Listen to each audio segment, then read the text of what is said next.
هالو، أهلا بيكم على قناتنا دويتشه ميت فيا. النهاردة هناخد مصطلحات بتستخدمها بشكل يومي، وهناخد النهاردة ازاي تعرف نفسك وانت بتعمل ايه في حياتك وهواياتك ايه. يلا بينا. Also, wir fangen sofort an. Guten Morgen يعني صباح الخير. Guten Tag يعني يومك سعيد. Guten Abend يعني مساء الخير. Grüß gut يعني مرحبا. Auf Wiedersehen يعني إلى اللقاء. Tschüss بمعنى إلى اللقاء برضو. Gute Nacht يعني تصبح على خير. Bis bald يعني أراك لاحقا. Willkommen يعني بمعنى كلمة مرحبا. Bitte يعني من فضلك أو لو سمحت أو عفوا أو العفو. Danke بمعنى كلمة شكرا. ولما تقول لواحد بالهنا والشفا جوتن أبيتيت.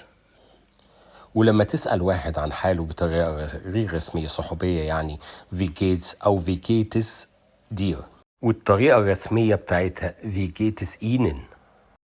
في اللغة الألمانية صيغ كتيرة قوي للسؤال عن الاسم. تعالوا نشوف بعض من الصيغ ديت. زي في ist ihr Name يعني اسمك ايه. الإجابة بتاعتها بتكون mein Name ist يعني أنا اسمي فلان. وفي طريقة تانية كمان للسؤال عن الاسم، زي wie heißen Sie يعني ماذا تدعى أو ما اسمك برضو. تجاوب ich heiße أنا أدعى أو أنا اسمي فلان. وتالت صيغة wer sind Sie يعني من أنت. ich bin أنا فلان. ولما تسأل حد أنت منين تقول woher kommen Sie. ich komme aus أنا من الحتة الفلانية. ولما تسأل حد أنت ساكن فين wo wohnen Sie أين تسكن تقول ich wohne in أنا أسكن في.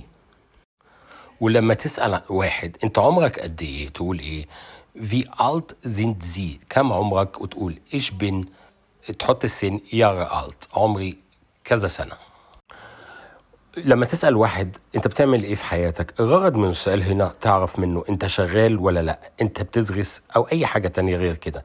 تعالوا نسأل مع بعض السؤال was machen Sie او machst du ماذا تفعل في حياتك. الإجابة ich bin jetzt Student an der Universität أنا حاليا طالب في الجامعة. ich arbeite als Lehrer أو أنا بشتغل مدرس. طيب لما تسأل واحد ايه هواياتك تعالوا نشوف welche Hobbys haben Sie ما هي هواياتك. meine Hobbys sind lesen und schreiben هواياتي هي القراية والكتابة.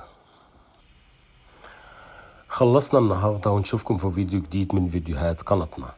واللي لسه ما اشتركش معنا في القناة هيلاقي فيديوهات كتير قوي تفيده في تعليم اللغة الألمانية. Auf Wiedersehen.